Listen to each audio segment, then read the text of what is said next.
Ciri-cirinya taklid itu mengagung-agungkan para leluhur dan guru secara berlebihan. Menghormati guru ya, menghargai orang-orang terdahulu ya, tapi jangan diagung-agungkan berlebihan. Mereka orang baik pasti, para alim, para ulama di masa lalu. Cuma mereka mengatasi zaman mereka sendiri dengan gagasan mereka sendiri. Kita yang tidak begitu. Kita hanya mandek di pikiran dan gagasan mereka. Itu namanya taklid.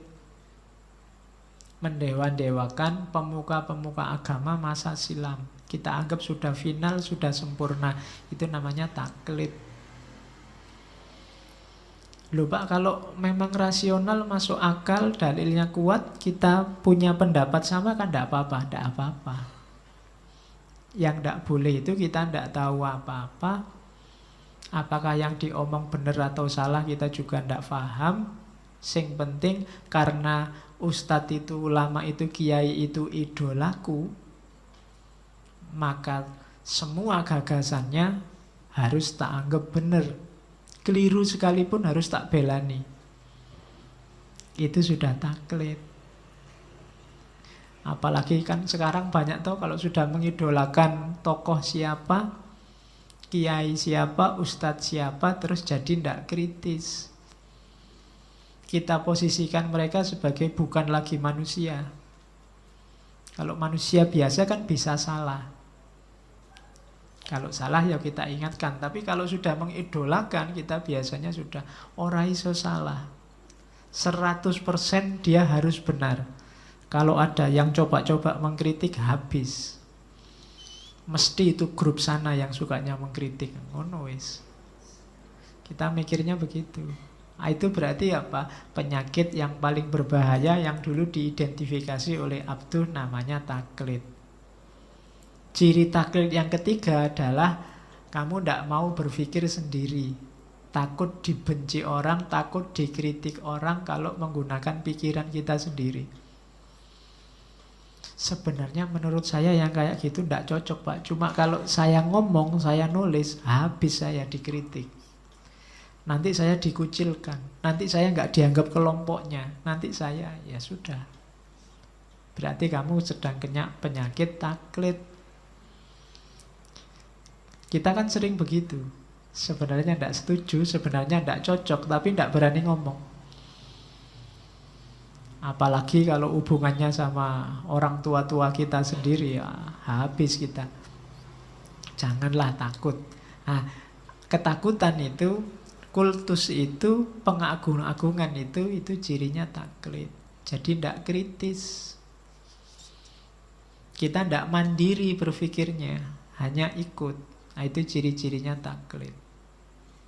Bukan berarti tidak boleh menyetujui pendapatnya ulama, cocok dengan gagasan ulama tertentu, tidak masalah. Yang tidak boleh itu meyakini kebenarannya mutlak, mendewa-dewakan. Dan kita tidak berani berbeda. Hari ini konflik kita sebagian besar karena kita beda ulama, beda ustadz yang kita takliti. Ada yang idolanya Ustadz A, ada yang idolanya Ustadz B. Itu pun sumbernya hanya YouTube. Tanpa pernah ketemu orangnya, salaman ya orang ngerti, cuma dengerin di YouTube. Terus kamu ngeblok Ustadz A, Ustadz B, ikut-ikutan tawuran. Kalau dia dikritik orang, ikut-ikutan. Itu situasi kita hari ini. Itu pun kalau dituduh taklid, tidak mau kita marah-marah. Ya kalian yang taklid itu. Padahal kamu ya taklid. Ya. Oke. Bahkan Nabi pun bilang la tusayyiduni, jangan kamu sayyid-sayyidkan aku. Itu maksudnya ya fair aja lah. Meskipun Nabi ya kadang-kadang keliru. Kan begitu. Minggu lalu ada cerita ketika Nabi ngomong tentang salak itu kan. Ternyata dawuhnya Nabi keliru. Para sahabat, lu kok salah Nabi? Iyalah, berarti saya memang bukan bidangku. Antum a'lamu bi umurid dunyakum. di level ini latu sayyiduni, tapi di level yang Allah selalu dikontrol, yang Nabi selalu dikontrol oleh Allah, ya pasti benar, khususnya urusan agama. Oke, itu ciri-ciri taklid. Jangan taklid. Bahkan ikut Nabi pun harus tahu dasarnya kan, namanya hadis atau sunnah. Terus gagasannya Abduh tentang perbuatan manusia. Jelas, karena Abduh mendukung akal, berarti manusia itu oleh Allah diberi kebebasan. Dari mana kebebasan itu? Buktinya gampang. Manusia dikasih akal, dikasih kehendak, dan dikasih daya. Ketika dia sudah berkehendak, dari mana munculnya kehendak? Dari pakai akalnya. Kalau sudah kehendak muncul, dayanya kita punya. Dan itu semua dikasih oleh Allah. Berarti kita bebas. Binatang, makhluk di luar manusia, tidak ada yang punya daya dan kemauan. Ayam itu tidak pernah punya inisiatif. Mbok kita sekali-sekali demo mogok, tidak usah bertelur. Kok enak manusia membantai kita tiap hari, nah, misalnya. Dia tidak punya inisiatif begitu. Binatang korban itu sudah ngerti mau disembelih, dia tidak punya inisiatif apalah. Mogok-mogok makan apa-apa. Enggak, dia enggak. Manusia yang punya gagasan itu, binatang enggak. Coba kalau sapi itu mau disembelih, ngerti mau disembelih, kita mogok makan aja. Ayo kita, oh itu. Tapi dia enggak. Ada temannya disembelih, dia masih enak saja makan.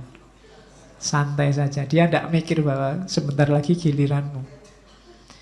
Mikirnya enggak, kenapa dia enggak punya daya rasional, enggak punya inisiatif, dan tidak punya daya untuk mewujudkan inisiatifnya. Satu-satunya makhluk yang dikasih ini hanya manusia. Itu yang membedakan manusia dengan semua makhluk yang lain. Jadi perbuatan manusia itu bebas. Buktinya ada akal, ada kemauan, ada daya. Dan jangan salah, wahyu Allah, Al-Quran itu berbicara pada akal. Kalau akalnya tidak jalan, ya kita tidak bisa memahami Al-Quran.